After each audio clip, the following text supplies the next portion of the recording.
I bought plane tickets for the entire family, but at the airport, my daughter-in-law announced, "We gave your ticket to my mama. The grandkids love her more." My son agreed. I nodded silently and walked away, and a minute later, I did something that made them beg me to cancel their trip. Friends, before we dive into this story, I have a small request. If you appreciate true life stories and justice, please subscribe to the channel and hit the like button. And write in the comments which city you are listening from. I am always interested to know how far my words travel. Happy listening. Hartsfield-Jackson International Airport was buzzing like a disturbed beehive. This sound always had a dual effect on me. On one hand, the anticipation of flight. On the other, a light, barely perceptible anxiety common to people of my age who are used to controlling every little detail. I stood slightly away from the check-in counter, clutching a leather folder with documents to my chest. Inside lay 5 passports and printouts that had cost me half a year's profit from my modest investments. The Maldives, Azure Bay. Not just a hotel, but a private, closed club resort. I had been planning this for 6 months. Officially, it was a gift to my grandchildren for the holidays. Unofficially, it was my jubilee. 65 years old, I didn't want feasts, toasts, and the fake smiles of distant relatives. I wanted the ocean, silence, and my family beside me. I paid for everything: business class flights, the seaplane transfer, an overwater villa with a private pool. I wanted Sterling, my son, to feel like a king, and his wife, Valencia, to finally stop complaining about being tired. But now, standing under the cold light of the terminal, I felt the air around us turn heavy, like before a thunderstorm. Sterling stood a few yards away from me, buried in his phone. He shifted nervously from foot to foot, constantly adjusting the collar of his shirt. He was avoiding my gaze. Since the morning, when the Uber Black arrived to pick us up, he had been silent. I wrote it off as travel stress. Men often get nervous before flights, even if they don't admit it. Valencia, however, was behaving differently. She was whispering. She stood next to her mother, Odessa, speaking to her quickly and heatedly, covering her mouth with her hand. Odessa, my son's mother-in-law, a loud, flashy woman who loved leopard prints and gold bangles that jingled with her every movement. Her presence here was a mystery to me. I hadn't invited her. My budget was for 5 people. Me, Sterling, Valencia, and the 2 grandkids, the twins.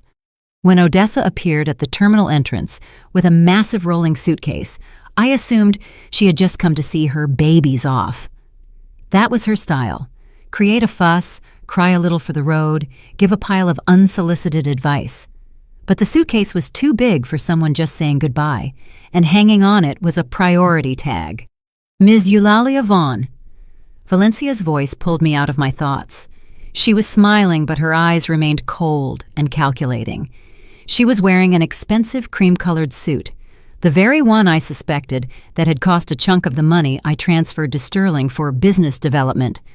"It's time. Check-in is already open." We moved toward the counter. The grandkids, 7-year-old Cairo and Zuri, were running around the suitcases, oblivious to the tension among the adults.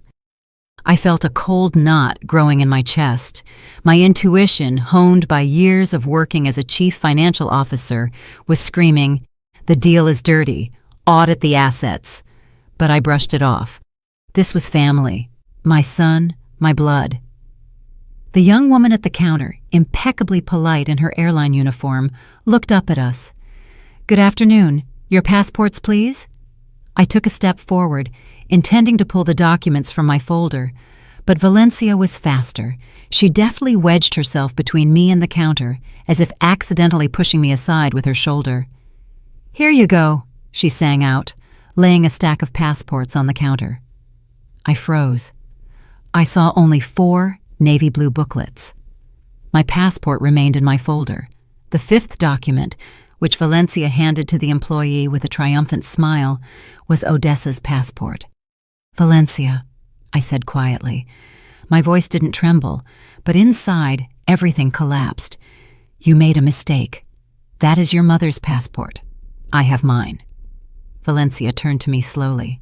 Her face adopted an expression of mournful sympathy, the kind used when announcing the death of a distant relative whose inheritance has already been eyed. "Oh, Miss Eulalia, Ma." She addressed me the way she only did when she needed something. We talked it over. Basically, we decided it would be better if Odessa came along. The terminal was noisy. They were announcing boarding for a flight to Dubai. Someone laughed. A child cried. But for me, a vacuum of silence descended. "What do you mean better?" I asked, looking not at her, but at my son. Sterling was still looking at the floor, studying the toes of his expensive loafers. "But surely you understand?" Valencia lowered her voice, pretending to care about my reputation. "The flight is long, 14 hours. Your blood pressure. Last month you complained about a migraine, and over there it's the heat, the humidity. Doctors really don't recommend drastic climate changes at your age." "My blood pressure is normal," I stated clearly, "and this is my birthday." "Exactly!" Odessa chimed in, entering the conversation. She adjusted the massive necklace on her neck. "Laylee, honey, why do you need this stress? You'll rest at home, in the quiet, watch your shows, and I'll help with the grandkids. You know, they've gotten so used to me lately. Cairo said just yesterday, 'I want Grandma Dessa to go.'" She was lying. I saw it in the shifting eyes of the twins, who had gone quiet, sensing the conflict. "Sterling." I spoke his name like a final argument, like a demand. My son finally raised his head. In his eyes, I saw what I had feared seeing all my life: cowardice. He was my creation, my project, into which I had poured everything, but somewhere I had made a fatal mistake. He wasn't a man. He was an appendage to his wife's ambitions. "Ma, come on," he mumbled, shrugging his shoulders. "Val is right. It'll be hard on you and Odessa. She's more energetic, and the kids have more fun with her. Don't be offended, okay? We'll bring you a souvenir. It's just going to be better for everyone this way. For everyone." I looked at them. At Valencia, barely suppressing a triumphant smirk. At Odessa, already mentally trying on a swimsuit at my villa. At Sterling, who betrayed me for peace in the bedroom. They had planned it all. They knew I would pay for the tickets. They knew I wouldn't make a scene in a public place. They counted on my upbringing, on my pride, on my habit of swallowing insults silently so as not to air dirty laundry. They thought I was just a wallet with the function of a grandmother. I exhaled slowly. The anger that might have made another woman scream and stomp her feet transformed within me into an icy clarity. It was the same feeling I experienced before shutting down an unprofitable branch. Pity vanished, only accounting remained. "I understand," I said calmly, so calmly that Valencia even blinked in surprise. I opened the folder and took out the printouts: hotel reservations, transfers, insurance, the entire package of documents without which their trip would just be a walk around the airport. "Here are the vouchers." I placed the papers on the counter next to Odessa's passport. "Since you've decided everything, I won't get in the way." "You're a miracle, Ma." Sterling exhaled with relief and even leaned in to peck me on the cheek, but I took a barely noticeable step back. "Have a good flight," I said. I turned and walked toward the exit. I heard Valencia giggle behind my back. "See, I told you. She'd understand everything. Old folks need their rest." I walked through the crowd. My back was straight as a guitar string. The glass doors parted before me, letting in the cool Atlanta air. I didn't call an Uber. Instead, I took out my phone. In my contacts, I found a number I hadn't used in about 3 years. "Mr. Abernathy, personal banker." Call. "Ms. Vaughn?" A surprised, slightly raspy male voice answered. "Didn't expect this. Glad to hear from you." "Hello, Julian," I said, watching another airliner take off into the sky above ATL. "Do you remember we discussed the golden parachute protocol in case I decided to abruptly change the family asset management strategy?" "Of course I remember, but you said that was an extreme measure." "The time has come, Julian. Initiate the protocol." "Yes, immediately." They are going through passport control right now." I ended the call and smiled for the first time in that hour. Truly smiled. I didn't go home. Instead, I went up to the second floor of the terminal, to that bar with panoramic windows where business people usually kill time before long trips. I took a table right by the glass. From here, the airfield was in full view, a huge mechanism gridlocked with lights where every screw knew its place. Unlike my family. "Double Hennessy," I told the waiter who approached. He glanced briefly at my severe gray coat, nodded, and vanished. I watched as the huge jet, carrying my son, my daughter-in-law, and her triumphant mother, slowly taxied to the runway. They were probably already unfastening their belts, anticipating champagne.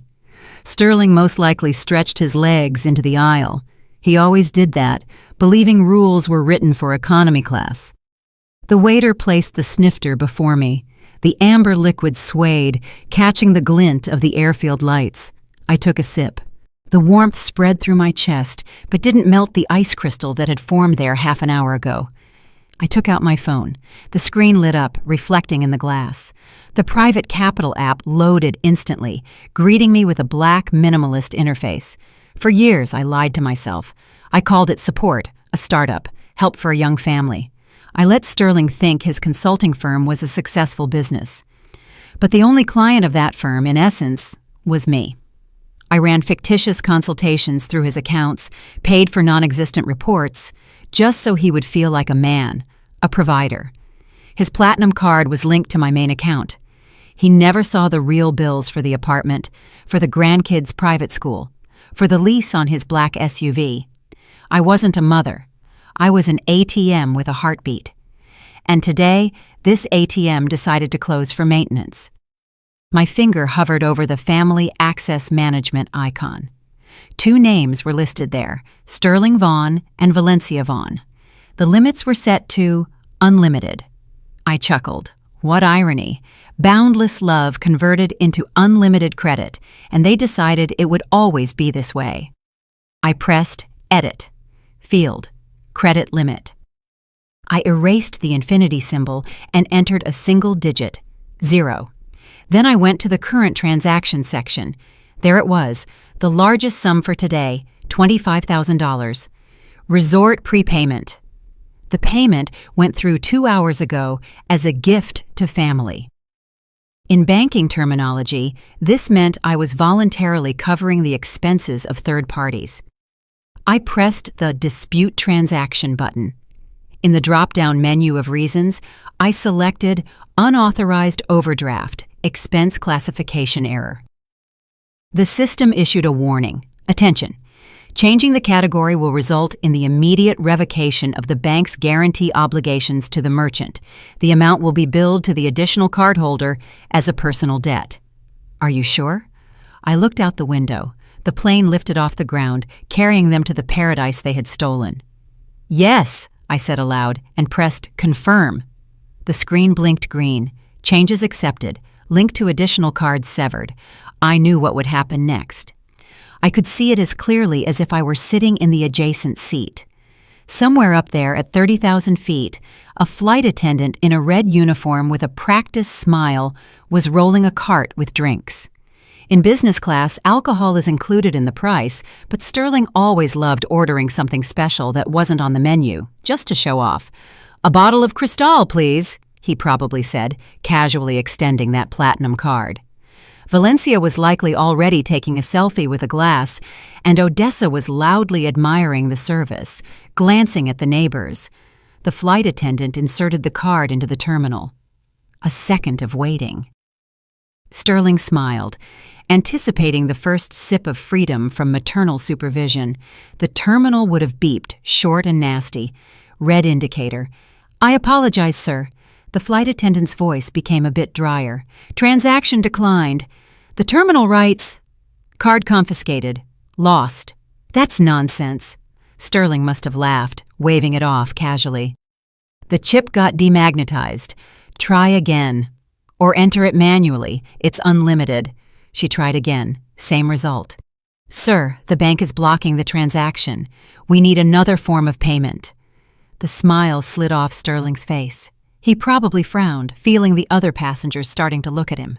He reached into his wallet, pulled out the second card, the reserve one I gave Valencia for household expenses. "Try this one." The flight attendant took the plastic. Waiting again. Beep again. Decline. "Sir, insufficient funds."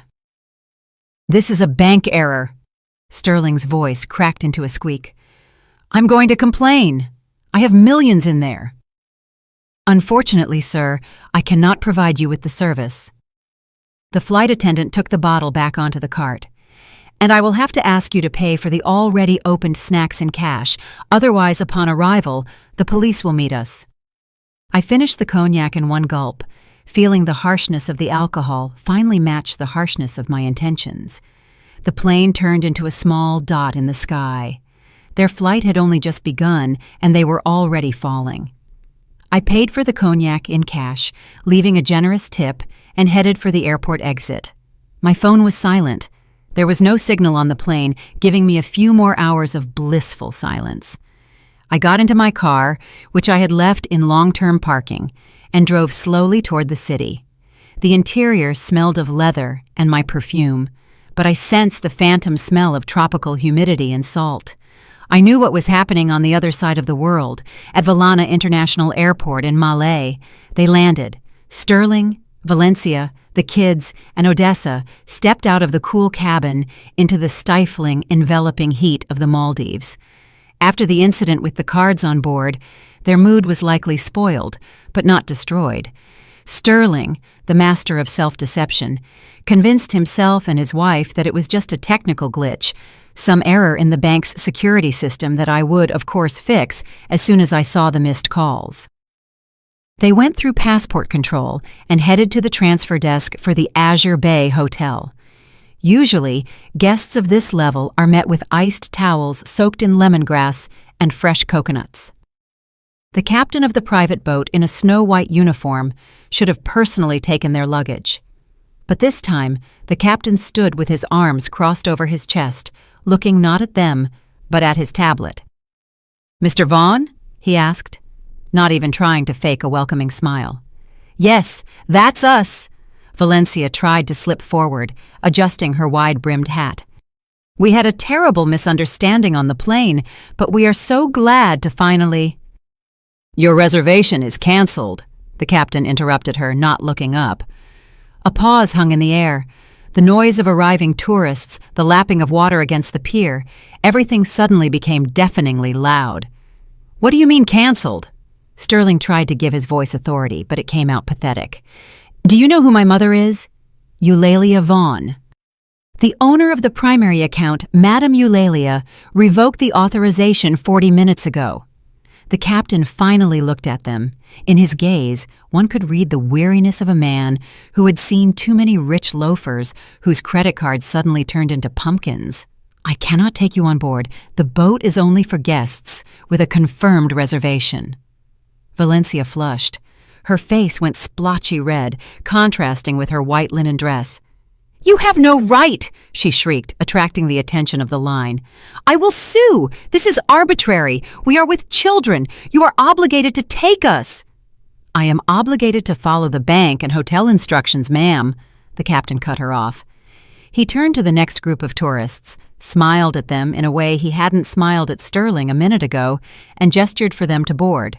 "Please, welcome to paradise."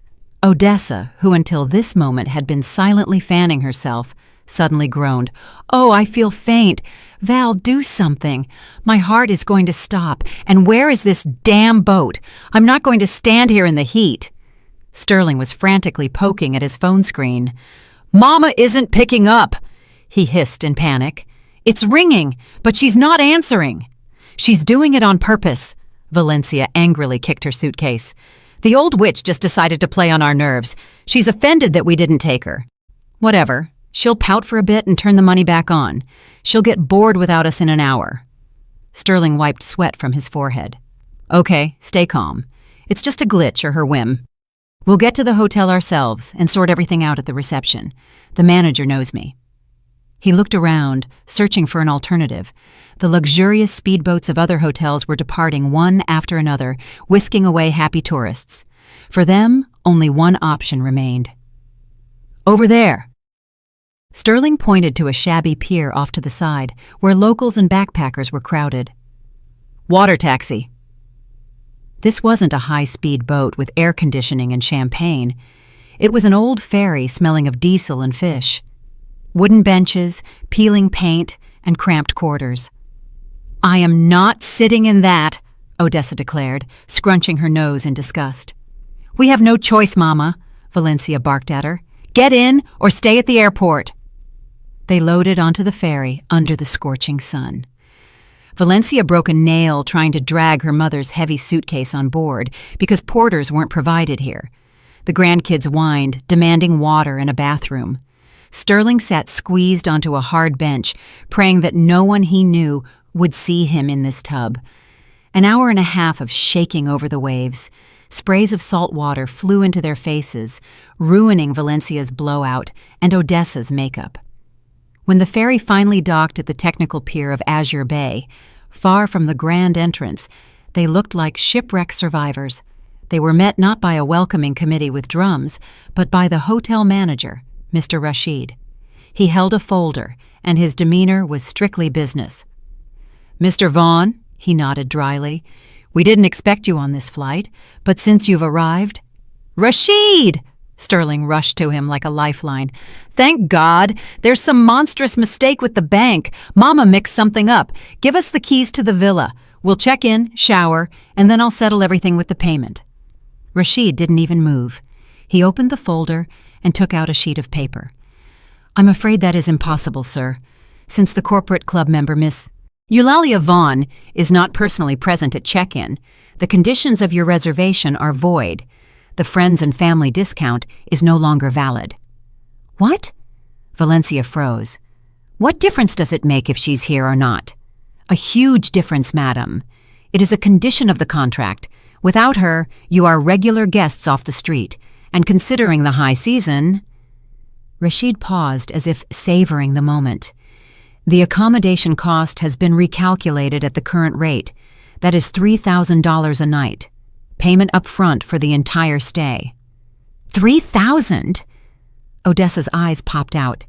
"That's robbery." "And one more thing," Rashid added, ignoring Odessa's wails.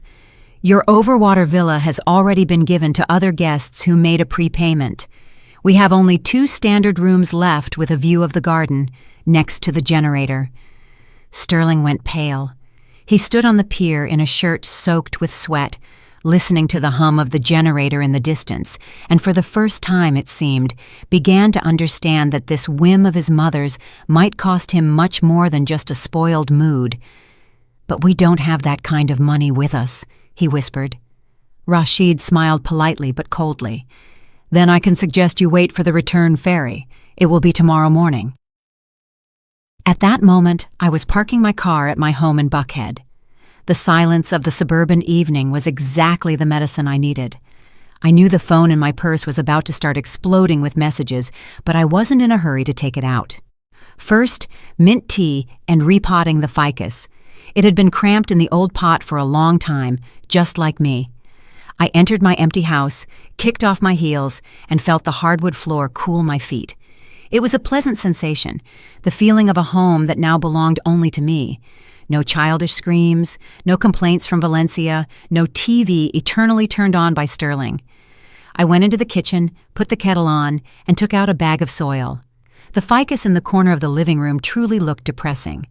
Roots were already protruding, demanding freedom. While the kettle was boiling, I took the phone out of my bag. The screen lit up, illuminating the semi-darkness of the kitchen. 37 missed calls, 12 voicemails, and an endless string of texts in the messenger. I opened the chat with Valencia. The messages flowed in a continuous stream of hysteria, all caps with a bunch of exclamation marks. "Mama, what are you doing? They won't check us in. They want $40,000 deposit. We don't have that money on the cards. You blocked everything. The kids are crying. Mama, you are torturing the grandkids. Pick up the phone immediately. Odessa is having a heart attack. I chuckled. A heart attack hadn't stopped Odessa from demanding the business lounge an hour ago. I took a sip of tea, then opened the photo gallery on my phone, found the photo of the contract I signed 6 months ago when buying the tour. That specific clause in fine print on the 3rd page.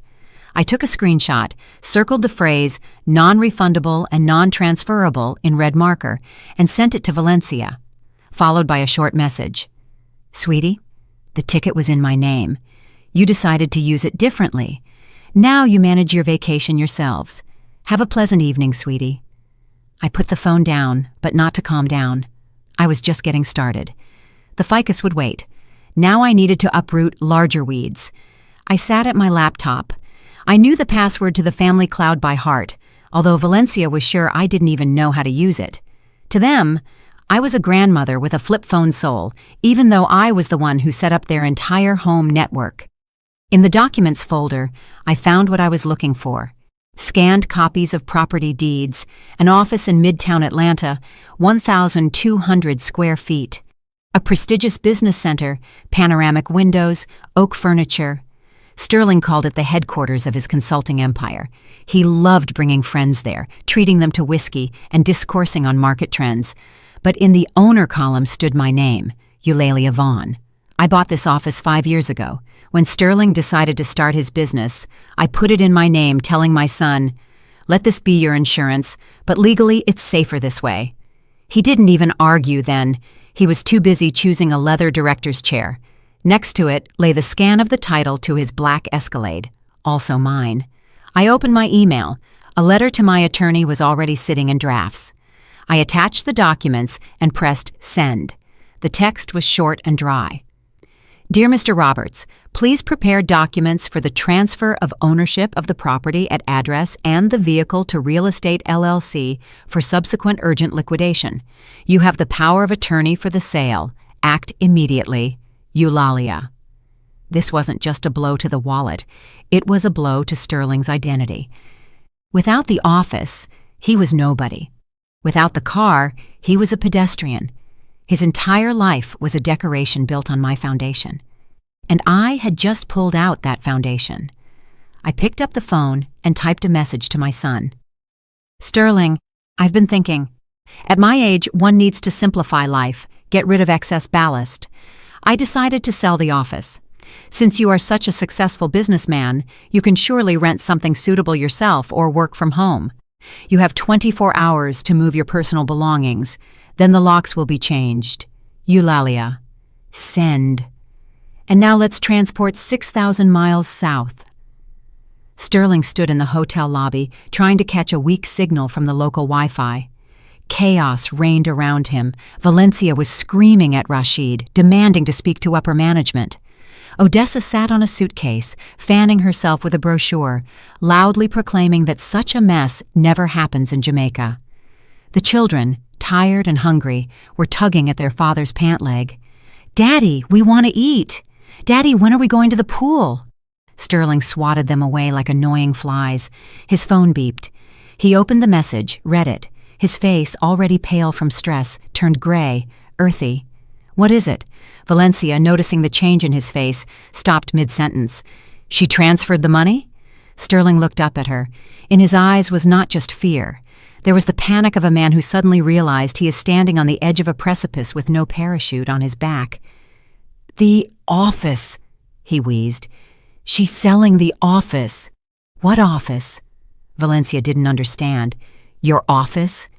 It's not mine, Valencia. Suddenly he screamed, breaking into a squeal. It never was mine. She put everything in her name. And the car, too. She writes that she is selling it all to realtors right now. Are you an idiot? Valencia snatched the phone from him. How could you let her put everything in her name? You said you were the owner. I thought it was a formality. She's my mother. Mother? Valencia threw the phone at his chest. Your mother is a monster. She is destroying us. Do you realize that without the office, they won't give you that loan for expansion? You have the office as collateral for the new project. Sterling grabbed his head and slid down the wall to the floor, right onto the marble tiles of the lobby. If she sells the office, the bank will demand early repayment of the loan. And he gulped. I have a cash gap there. They'll declare me bankrupt. Odessa, hearing the word bankrupt, stopped fanning herself. So, she said, getting up from the suitcase. Her voice suddenly became hard and businesslike, without any baby talk. That means there is no money, and there won't be any. Mama, wait! Valencia rushed to her husband. Call her. Call and beg. Say anything. Get on your knees. Record a video. Let her stop the sale. Sterling pressed the call button with trembling fingers. The rings were long, drawn out. I looked at the screen of my phone lying on the kitchen table. The name Son blinked on the display. I sipped my tea. It was delicious. Earl Grey. I didn't answer. Let him suffer. Let him realize. The lesson had only just begun. The phone fell silent, but only for a second, to explode with a new trill. I looked at the screen, feeling something inside me finally turn to stone. Valencia called, then Sterling again, then an unknown number, evidently Odessa. I turned off the sound, flipped the phone screen down, and returned to repotting the ficus. Hands in the earth, the smell of dampness and peat. This was soothing. It was creative work, unlike what I'd been doing for the past 20 years, raising parasites. Meanwhile, on the other side of the world, paradise was finally turning into hell. They had been sitting in the lobby for 3 hours. The air conditioners were working at full power, but it didn't cool the atmosphere. Sterling sat on the floor, head in his hands. Valencia paced the space from the check-in counter to the exit, furiously clicking her heels. "We can't sit here forever," she yelled, stopping abruptly in front of her husband. "Do something! Are you a man or a rag?" "What am I supposed to do, Valencia?" Sterling looked up at her with red, inflamed eyes. "My card is in the negative. The office is being sold. Mama isn't picking up." At that moment, Rashid approached them. His patience seemed to have run out along with the workday. "Ladies and gentlemen," his voice was icy, "the lobby is closing for nightly cleaning. You will have to leave the premises." "Where will we go?" shrieked Odessa. "Into the street? At night? With children? You are animals!" "I can call the police if you refuse to leave voluntarily," Rashid replied calmly, "or you can pay for the rooms." "We don't have money!" Sterling barked. "Then," Rashid pointed to the exit, "the public beach. There are benches there." This was the end of the illusion, the end of the beautiful life. They walked out into the stifling tropical night. The humidity immediately clung to them like wet cotton. Mosquitoes, usually poisoned on the hotel grounds, felt like masters here beyond the perimeter. Odessa, that beloved grandmother, suddenly stopped and threw her handbag onto the sand. "This is all your fault." She poked a finger at her daughter. "Let's take Mama. Let's save on the ticket. It's bad for the old lady to fly anyway. You saved money. Now we are bums in the Maldives." "Me?" Valencia choked with indignation. "You whined for a week yourself. Oh, I want to go to the ocean." "Oh, warm my bones. You yourself suggested taking her ticket. She's old, she won't understand." "I suggested it? You snake!" Odessa stepped toward her daughter. "You were always greedy, just like your father. I warned you.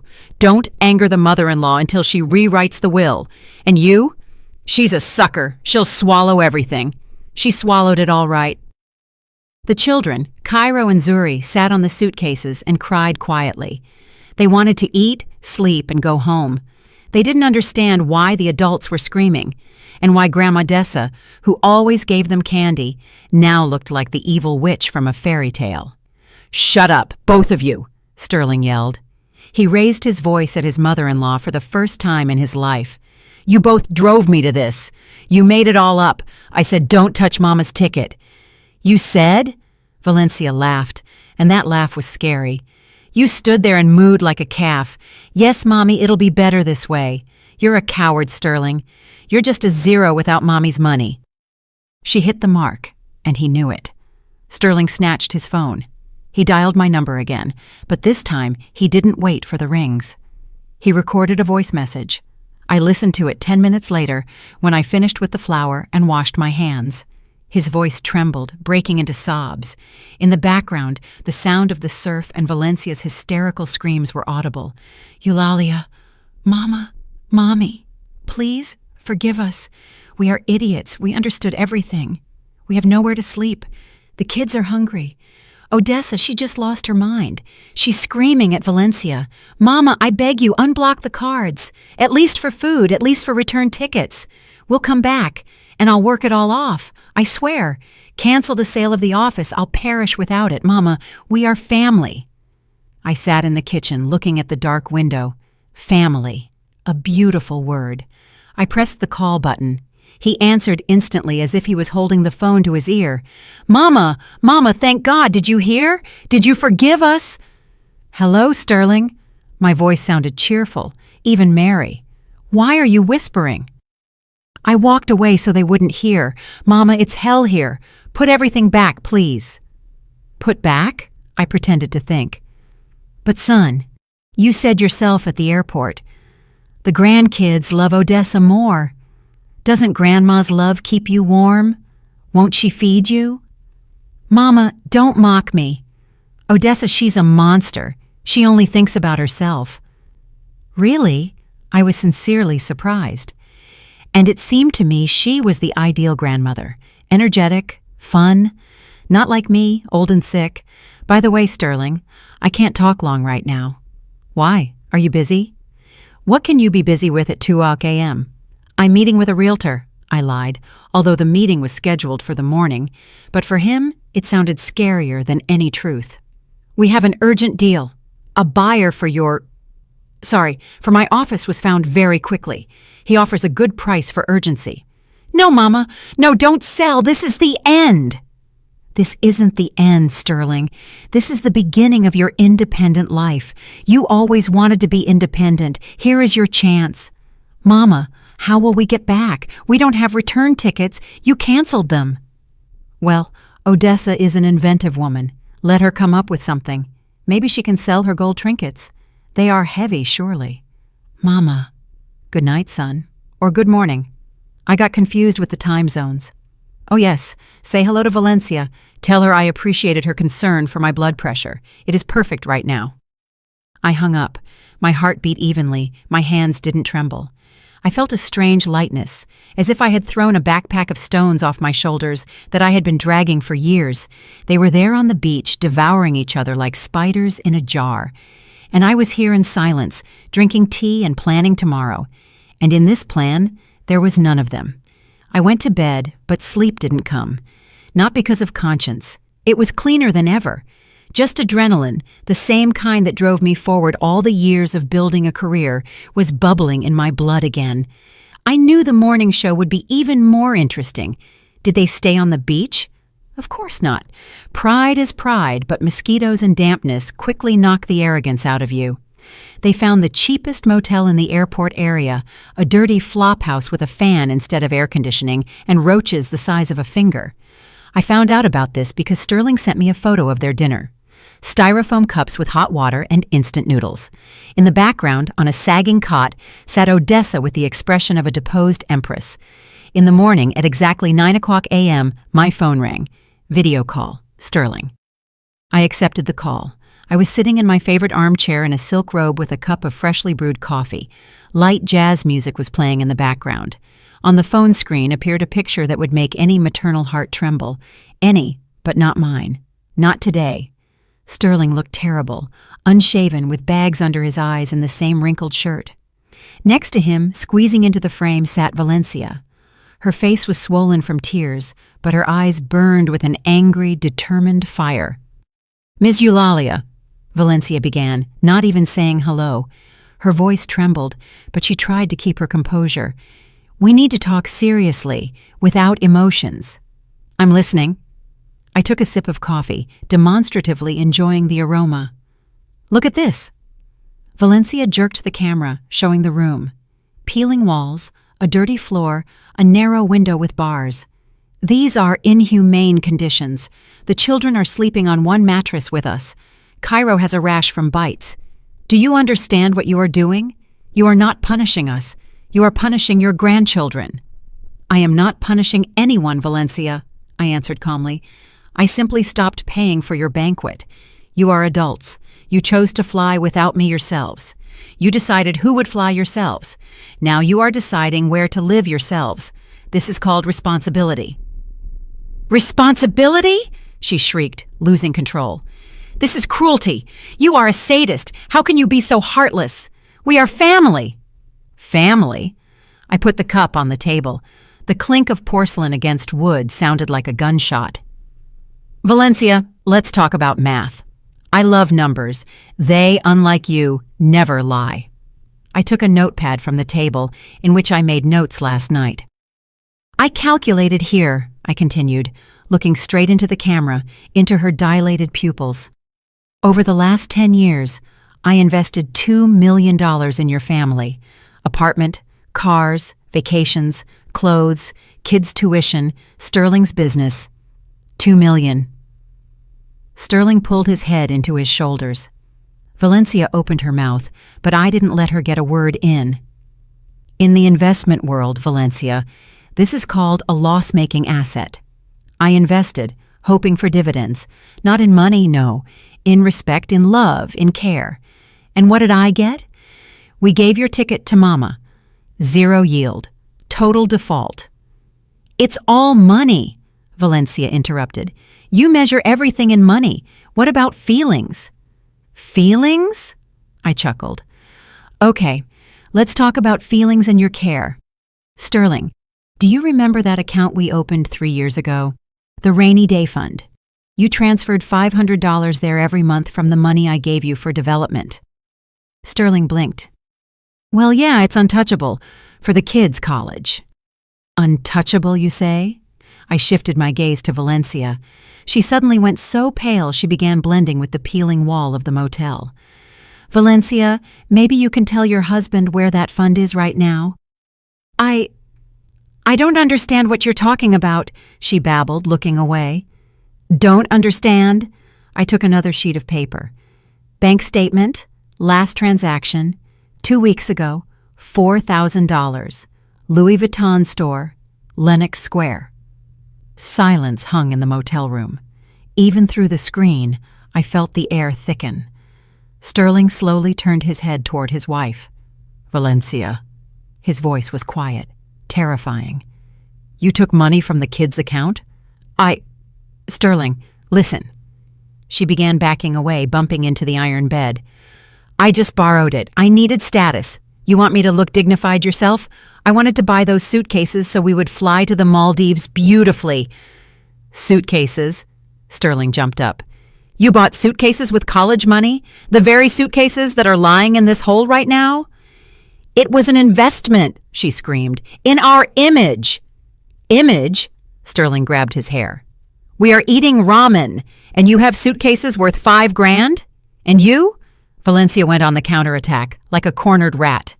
"You haven't earned a single dime yourself. You live on Mommy's handouts. You're a gigolo, Sterling."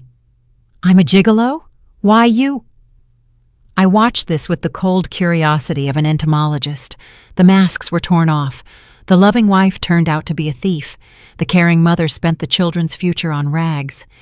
And my son finally saw who he was sharing a bed with. "Stop it," I said quietly, but they fell silent. "Sterling," I addressed my son, "now you know the truth. Your wife steals from you. Your mother-in-law despises you. And I am closing up shop. I am canceling all powers of attorney. I am closing all accounts. No more infusions. Survive on your own." "Mama, wait!" Sterling rushed to the phone. His face was distorted with despair. "I'll divorce her. I'll fix everything. Just get us out of here." "Whether you divorce or not is your business," I answered. "But I won't give money. You have hands, feet, and a head. Come up with something. You are a businessman." I reached for the end call button. "And one more thing, Sterling," I added finally. "Ask Valencia where the rest of the sum is. There should have been more than the suitcases cost." Valencia froze. Her gaze darted to the corner of the room, where on a chair covered with a newspaper, Odessa sat. The same Odessa who was now suspiciously quietly chewing a sandwich, trying not to attract attention. "Mama," whispered Valencia, "you said you needed money for teeth." Odessa choked. I pressed end call. The screen went dark. I leaned back in the armchair. The puzzle came together. Valencia stole from Sterling and me, and Odessa stole from Valencia, a cycle of parasitism in nature. And I had just cut off their oxygen. Now they would start eating each other for real. I didn't even have time to finish my coffee before my phone came to life again. But this time it wasn't a call. It was a notification from Julian. "Ms. Vaughn, they went for broke. Check YouTube. Link attached." I opened the link. Valencia appeared on the screen. She was sitting against the background of the peeling motel wall, disheveled, with tear-stained eyes, clutching a frightened Zuri to herself. The video was titled, "Monster Instead of Grandma: How Mother-in-Law Left Grandkids to Die on the Street." "Help us," sobbed Valencia into the camera, wiping tears with her sleeve. "We are stuck in the Maldives. My mother-in-law, Eulalia Vaughn, a well-known financier in Atlanta, tricked us here and blocked all cards. She wants us to starve to death. Look at these children. They haven't eaten properly for 2 days. She is taking revenge on us because we brought my elderly mom along. People, I beg you, spread this video. Let everyone know what a monster she is." She moved the camera to Odessa, who immediately adopted the pose of a dying swan, clutching her heart. "I just wanted to see the ocean before I die," croaked Odessa, and she destroyed us. The video had already gathered 10,000 views. Comments poured in like hail. "Horror! Punish the witch! Poor babies!" I felt blood rush to my face. Not from fear, from fury. They decided to play dirty. They decided to use children as a shield. They thought public opinion would force me to surrender. They forgot who I am. I am not a dandelion grandmother. I am a CFO who survived the corporate wars of the 90s. I know how to take a hit. I dialed Julian. "Did you see?"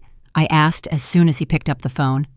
"Saw it. We are already preparing a response. We have all the statements, all the chat logs, the screenshot of the non-refundable ticket contract you sent them. And by the way, the footage from the airport cameras where Valencia hands over your passport. I know the head of security there. He helped." "Publish it," I said. "Everything with numbers. Let people see not emotions, but accounting."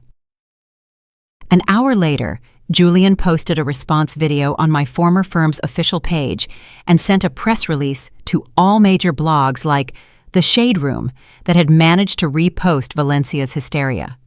The headline was simple: "The price of free cheese, expense report." There were no tears in the video. There were dry facts, slides with bank statements. Son's family monthly allowance, $5,000. Purchase of tickets to Maldives, $15,000. Gift. Attempted ticket theft at the airport. Video fact. Theft of money from children's account by Valencia Vaughn. Handbags, cosmetics, $4,000.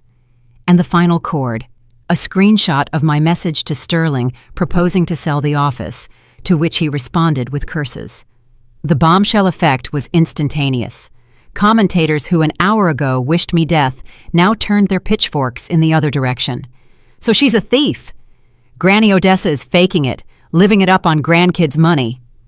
Ms. Vaughn, you are a saint for tolerating them so long. Kick them to the curb!" Meanwhile, in the motel in the Maldives, the final scene of this tragicomedy was playing out. Sterling, inspired by despair, tried to hack into his business security system to withdraw at least some money from the company accounts. He hoped I hadn't managed to block everything. He sat with the laptop on his knees, sweaty, with a wild look. Come on," he whispered, entering the admin password. The screen blinked red. Access denied. Account blocked by Founders Initiative. Administrative investigation underway regarding attempted unauthorized access. "No!" He punched the keyboard. Keys flew in all directions. "She closed everything! Everything!" Valencia, who was reading new comments under her video, dropped her phone. "They hate us," she whispered. "Sterling, they are writing that I am a thief. They are writing that Odessa is a scammer." Odessa, hearing her name, suddenly stopped feigning a heart attack. She got up from the bed. Her face was calm and focused. She went to her suitcase and started quickly looking for something in a hidden pocket. "Mama?" Valencia looked at her with hope. "Do you have a plan?" "I do," grumbled Odessa, pulling out a thick envelope. She opened it. Inside lay a stack of $100 bills, a thick, hefty stack, the very money Valencia had borrowed from the kids' fund and given to her mother for safekeeping, plus what Odessa had saved over years of living at my expense. "Money!" Sterling's eyes lit up.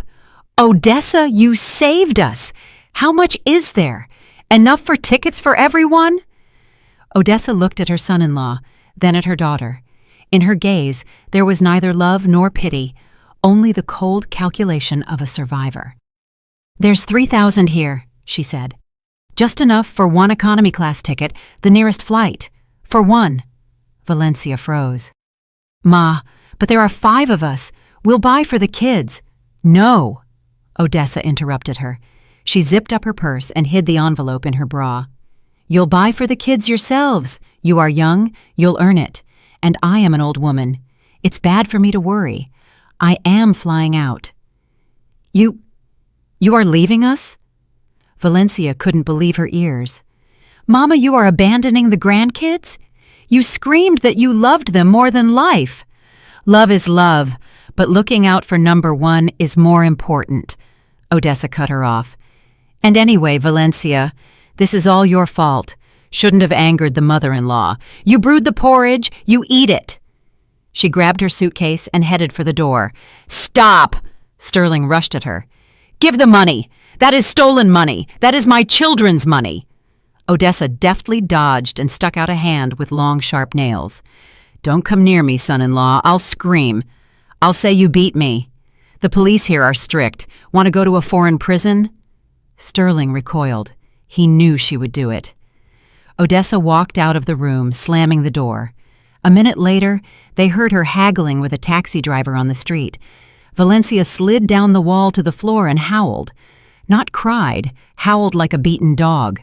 Sterling stood in the middle of the room, looking at the closed door, and realized that the bottom, which he thought they reached yesterday, turned out to be false. The real bottom was here. They were left alone, without money, without housing, with a disgraced name, and with 2 hungry children who looked at their parents and for the first time in their lives saw them for who they really were, weak, pathetic, and betrayed by those they considered their support. And at that time, I was looking at the laptop screen where the reputation index graph of my family collapsed into the negative zone, and I didn't care. I was already booking myself a table at a restaurant for one. 2 weeks passed. I stood at the Atlanta airport terminal again. But this time, the air seemed different to me. It didn't smell of anxiety and obligations, but of expensive perfume and freedom. I was wearing a snow-white pantsuit and a wide-brimmed hat, hiding my eyes from curious glances. Next to me stood not a brood of capricious relatives, but a neat carry-on suitcase. I waited not at the economy class check-in, but in the Delta Sky Club, where they served chilled champagne and canapes. Around me sat similar women, silver travelers, a club I found by chance, browsing the internet that very evening of reckoning. Independent, accomplished, free from family anchors. We were flying to Tuscany for wine tasting and painting lessons. My phone beeped. I took it out of my purse, a message from Sterling. "Happy birthday, Mama. Sorry it's late. We are home." I didn't open the chat fully. I knew what was next. Complaints, excuses, requests. I knew their history in detail from Julian, who monitored the situation to ensure my name would no longer be tarnished. They returned 3 days ago. They had to take a loan from some shady payday lender at insane interest rates because normal banks refused Sterling due to a ruined credit history. Thanks to me and my administrative measures, they bought the cheapest tickets with 3 layovers, flew for 2 days, slept in airports on the floor. Now they lived in a rented 2-bedroom in Stone Mountain. My house, that big, bright one where everyone had their own room, was listed for sale, and a buyer had already put down a deposit. I transferred the money from the sale to my Swiss pension fund. Valencia got a job as a receptionist at a beauty salon, not in Buckhead, but somewhere on the outskirts. She had to file off her manicure. Sterling, my successful businessman, worked as a sales associate at a firm installing windows. He had to learn to talk to people not from a position of power, but from the position of, the customer is always right. It was a cruel but necessary school. Odessa? Oh, she safely flew back to Atlanta, locked herself in her apartment, and changed the locks, declaring to her daughter over the phone that she wouldn't let losers on her doorstep. She spent the money stolen from the grandkids on a spa retreat in Florida. I looked at my son's message. My finger hovered over the reply button. What could I write to him? Thank you? I'm glad. How are things? Any answer of mine would become a thread for them, a hope, a chance to latch on again. I pressed power off. The screen went dark, reflecting my face. Calm, without wrinkles of worry on the forehead. Eulalia Vaughn. An elegant lady with a glass in her hand approached me. This was Helena, the organizer of our trip. Boarding announced. Are you ready? Ready, I smiled, rising. We walked down the jet bridge, and every step resonated in me with the ring of victory. I didn't just save money by canceling that trip. I didn't just teach ungrateful children a lesson. I made the most important investment of my life. I bought myself back. I bought back my right to silence, my right to respect, my right to spend what I earned on what brings joy to me, not to those waiting for my death. The plane gained altitude. I looked out the window as Atlanta turned into a patchwork quilt stitched with threads of highways. Somewhere down there, in one of the gray boxes, my son was currently eating reheated soup and thinking where to get money for the next loan payment. Perhaps he was angry at me, perhaps he hated me, but for the first time in his life, he was living his life. And maybe someday, in a year or 5, he will understand that this was my most valuable gift to him, the gift of reality. The flight attendant approached me with a tray. Champagne, ma'am? Yes, please, I nodded. I took the glass. Bubbles played in the sunlight breaking through the clouds. That trip to the Maldives was supposed to cost me $50,000 and a heap of nerves. This ticket to a new life cost me just one tough decision, and it was the best deal of my career. I took a sip. Ahead was Italy. Ahead was life, and it belonged only to me. That's the story, dear friends. Harsh, undoubtedly. Fair? Well, here opinions, I am sure, will be divided.